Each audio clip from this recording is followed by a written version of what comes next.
the second part of chapter on carboxylic acids and derivatives, we are going to have a look at their reactions. So we are going to examine their reactivity, mechanisms of reactions of carboxylic acids and derivatives, and finally we will look at reactions of acyl halides. Carboxylic acids and derivatives undergo nucleophilic acyl substitution. So unlike aldehydes and ketones, which undergo nucleophilic acyl addition, here reaction is substitution. The reason for it is that carboxylic acids and derivatives have substituent Y, and substituent Y, non-metal, is a leaving group. So reaction starts by attack of nucleophile on the carbonyl carbon, and of course that carbon is sp2 hybridized. Leaving group Y here is shown as circled in red. Then the intermediate forms. That intermediate is sp3 hybridized, so tetrahedral carbon, and in the intermediate carbon-oxygen double bond is reformed, and as that pi bond is reformed, of course carbon cannot form 5 bonds, so the weakest bond to carbon breaks, and that's the bond to the leaving group, to group Y. At the end we end up with carbon nucleophile bond. So overall reaction is replacement of substituent Y with a nucleophile, or in more general terms, weaker nucleophile is replaced by a stronger nucleophile. And the overall reaction is nucleophilic acyl substitution, because substitution occurs on an acyl group. An alternative reaction mechanism involves initial reaction of carbonyl oxygen with an electrophile. And of course the most common electrophile in organic chemistry is proton. So this reaction usually would be protonation, where E would be H+, actually. Protonated carbonyl group is more reactive, so even weaker nucleophile can react and form a bond to carbonyl carbon. And then, as we have seen in the previous mechanism, tetrahedral intermediate forms, and that tetrahedral intermediate collapses by formation of carbon-oxygen double bond and breaking of carbon leaving group bond, carbon Y bond, to give the final products.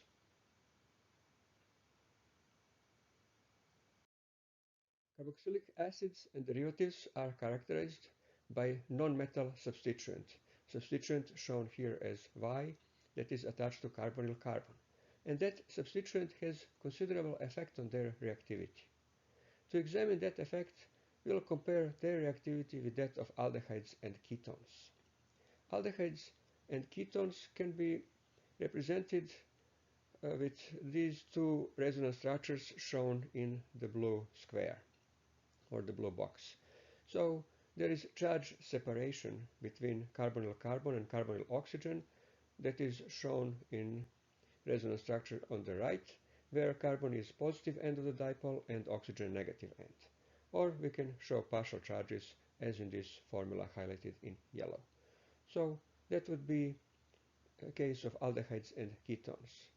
Degree of resonance stabilization is pretty low because the resonance structure on the right is high energy structure and has relatively low contribution. On the other hand, in carboxylic acids and derivatives, that particular resonance structure is almost unimportant. It's a very minor contributor. The major resonance structure is one shown here in red box, and that one is consequence of electron delocalization of electron pair from the substituent Y, from the non-metal substituent. And depending on how efficient that electron delocalization is, then the overall reactivity of the carbonyl group will be affected by it. The more efficient electron delocalization is, the better electron pair donor substituent Y is, the less reactive carbonyl group will be. If substituent Y is not sufficient electron pair donor, then carbonyl group will be very reactive. We can show this in highlighted in yellow, and we can see that actually a positive charge on carbonyl carbon is somewhat reduced as a consequence of electron pair delocalization, and that's why reactivity is affected. In addition, there is inductive effect of substituent Y. Substituent Y is more electronegative than carbon and will exhibit negative inductive effect. It will withdraw electron density from carbonyl carbon and make it more positively charged, more electron deficient. So the two effects of substituent Y, resonance effect and inductive effect, operate in opposite directions. Through resonance effect, substituent Y donates electron density to carbonyl carbon and reduces its electron deficiency. On the other hand, through negative inductive effect, it withdraws electron density from carbonyl carbon and increases its electron deficiency. Interplay of these two effects determines how reactive carbonyl carbon is. Highly electron deficient carbonyl carbon, that means inductive effect predominates, will be very reactive carbon. On the other hand, carbon that does not have high degree of electron deficiency will have low reactivity. That's one where resonance effect predominates over inductive effect. We will examine those effects in more detail a little bit later, but we can tell that acyl halides, in particular acyl chlorides, are highly reactive because in halogens, as we have encountered earlier in the course, inductive effect predominates over resonance effect. Then we have anhydrides that are also very reactive, but not as reactive as acyl halides. Then aldehydes and ketones are in the order of reactivity, so they are less reactive compared to acyl halides and anhydrides, but more reactive compared to carboxylic acids and esters, which have about equal reactivity. Reactivity depends on the ability of the leaving group to leave. So while in the previous analysis we were looking at degree of electron delocalization or resonance stabilization, another way to look at it is how good leaving group is. If leaving group is good, that means that compound is going to be very reactive because leaving group can leave easily. And earlier in this course and in Organic 1, we have determined that relative basicity depends on or determines leaving group ability. So leaving group that is weak base is going to be very good, very strong leaving group. On the other hand, leaving group that is strong base is going to be poor leaving group. So chloride anion is very weak base, so it's excellent leaving group. Acetate anion is also a weak base, not as weak as chloride, but very weak, so it's also really good leaving group. On the other hand, alkoxide and hydroxide ions are very strong bases and therefore poor leaving groups. They have about same strength, but frequently alkoxide may be a little bit stronger, particularly if it's highly substituted, if R group is rather large. Finally, amide group is very strong base, and that means it's very poor leaving group. So for that reason, amides have very low reactivity. So if you look at general mechanism again, nucleophile attacks carbonyl carbon to form tetrahedral intermediate, and then carbon leaving group bond breaks. That's the carbon Y bond, so that overall result is nucleophilic acyl substitution. If we examine specific case, reaction of acyl chloride with water, we have chloride anion as excellent leaving group. So reaction with water as a weaker nucleophile or poor leaving group is going to be favorable reaction, where chloride anion is replaced by hydroxide. So we have replacement of good leaving group with a poor leaving group. That's thermodynamically favorable reaction, and that reaction will proceed very well in excellent yield. On the other hand, opposite reaction is not going to occur. We cannot carry out reaction that will occur spontaneously in which poor leaving group is replaced by a good leaving group. So that's thermodynamically not favorable reaction and is not going to occur.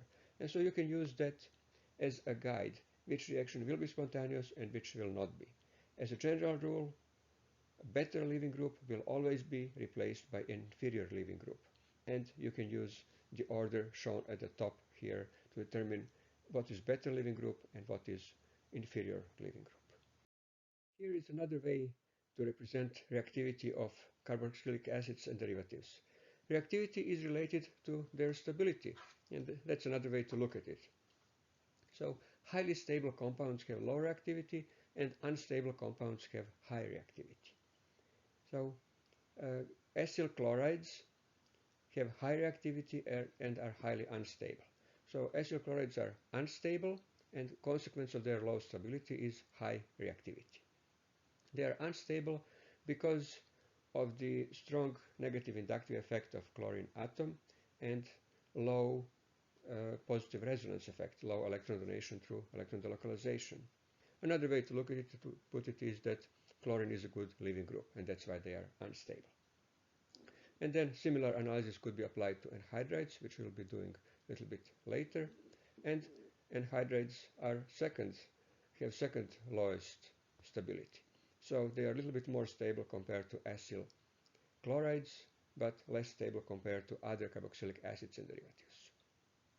Carboxylic acids and esters have about the same stability, and that's about average stability for carboxylic acids and derivatives. Amides are more stable compared to acids and esters, and they are the most stable among the neutral molecules. Anions of carboxylic acids are actually the most stable. An ion of a carboxylic acid by protonation with a stronger acid, like an inorganic acid, could be converted to carboxylic acid, and there are different methods to convert carboxylic acid into an acyl chloride, for example, treatment with thionyl chloride. And by doing that, you can see that we have established essentially a circle where we can convert any carboxylic acid and derivative into any other compound. And we are going to look at that in a minute.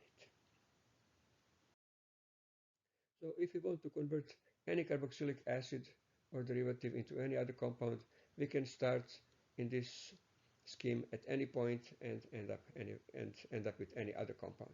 So for example, we can convert highly stable amide into highly unstable acyl chloride. So they are shown here in blue and red squares. So to do that, of course, we have to convert amide, starting with amide, into an ion of a carboxylic acid. We will do that by carrying out a base-induced hydrolysis. We'll cover that reaction later in the course. Then an ion of carboxylic acid should be protonated with an inorganic acid like hydrochloric acid to carboxylic acid. And finally, carboxylic acid by treatment with acyl chloride, actually this is thionyl chloride, will be converted into corresponding acyl chloride.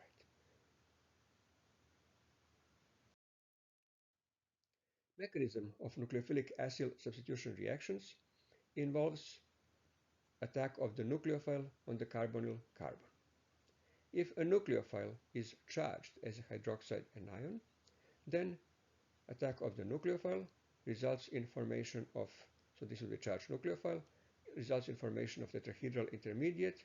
That tetrahedral intermediate has negatively charged alkoxide oxygen atom, and so electron pair from alkoxide flows to form carbon oxygen pi bond to reform the carbonyl group, and that's accompanied by breaking of carbon leaving group bond, carbon Y bond, to give the final product. So leaving group leaves, and final product, in this case carboxylic acid, is formed. If nucleophile is not charged, then of course we still have the first step, nucleophilic attack on the carbonyl carbon, but then in the next tetrahedral intermediate we have a Zwitter ion, and that Zwitter ion loses a proton, so there is an additional deprotonation step. So if original nucleophile was not charged, then additional deprotonation step is involved, and so tetrahedral intermediate is first deprotonated by a base, in this case water, to give new tetrahedral intermediate that is identical to the tetrahedral intermediate we encountered in the previous mechanism, that now has alkoxide anion, and then as before, alkoxide anion loses the leaving group, carbon-oxygen double bond is reformed, and final product is formed. So this will be the final product, the same as before. Now we are going to examine reactions of individual classes of compounds. We will start with the most reactive ones, with acyl chlorides. So acyl chlorides react with carboxylic acids or carboxylate anions to give corresponding anhydrides. Mechanisms were just shown a minute ago. So for example, reaction with anion of carboxylic acid, of course that anion is accompanied by a cation like sodium cation, lithium, potassium, some cation. gives corresponding anhydride, or reaction with carboxylic acid itself. So either way. Another common reaction is reaction with alcohols. So here we have reaction with cyclopentanol. So reaction with alcohols, which is common reaction of acyl chlorides, gives corresponding ester. Or instead of an alcohol, we can use alkoxide. Alkoxides are less commonly used, but they could be used. And again, alkoxide anion, in this case methoxide, is accompanied by suitable cation. For example, we would use sodium methoxide or sodium ethoxide. And here is a mechanism of reaction of an alcohol with an acyl chloride. So initial step is attack of alcohol oxygen, in this case oxygen from cyclopentanol to carbonyl carbon to form tetrahedral intermediate. Since alcohol is protonated species, the next step is a deprotonation step. So one of the bases present in the solution, for example, that could be another molecule of cyclopentanol, picks up a proton to deprotonate tetrahedral intermediate, and in the final step, tetrahedral intermediate reforms carbon-oxygen double bond and loses leaving group chloride anion to give the final product. Another reaction, usually undesired reaction of acyl chlorides, is hydrolysis. Acyl chlorides readily react with water to hydrolyze to corresponding carboxylic acids. Since acyl chlorides are much more valuable compared to carboxylic acids, and they are much more difficult to prepare, this is usually undesired side reaction. Reaction of acyl chlorides with amines to give amides is particularly interesting. Two equivalents of amine are required. One equivalent reacts to form amide as expected. The other equivalent is required to react with released hydrochloric acid to form ammonium salt. So here is another reaction, and it shows that first equivalent of amine reacts with acyl chloride, in this case benzoyl chloride, to give corresponding amide, and byproduct is molecule of hydrochloric acid, hydrogen chloride. That molecule of hydrogen chloride reacts with another molecule of amine to form corresponding ammonium salt. That's actually undesired side reaction, and it results in essentially wasting a molecule of amine. So for that reason, when we use amine, only half of it can be incorporated into amide, and the other half is wasted in formation of undesired ammonium salt. So with respect to amine, the best possible yield we could expect of the amide is 50%. And sometimes with amine is expensive, that's actually a problem. To solve this problem, we use what is called a sacrificial amine. So an inexpensive amine that is not a nucleophile. Since, of course, this is nucleophilic acyl substitution, a nucleophile reacts with carbonyl compounds, attacks carbonyl carbon to give the product. We use additional amine, in this case pyridine. Pyridine has sp2 hybridized carbon. Since free electron pair is in sp2 hybrid orbital, its donation of that electron pair is not very easy. This is much more electronegative nitrogen, and that nitrogen does not donate electron pair easily. It does not act as a nucleophile. So pyridine is non-nucleophilic compound. That nitrogen is not a nucleophile, but it is still a base. Nitrogen still can be protonated, so that free electron pair on nitrogen can still form a bond to proton. So now we have a base that is not nucleophilic, and we use that what we call as a sacrificial amine. So that's the amine that will act as a base to react with released hydrogen chloride, and that allows us for complete utilization of the actual amine. So in this case, methylamine reacts, so pyridine is sacrificial base, methylamine reacts to give amide, while pyridine reacts with hydrogen chloride to give pyridinium hydrochloride. So if an amine is expensive, then this is what we are going to do. We are going to use pyridine, one equivalent of pyridine, as a sacrificial base.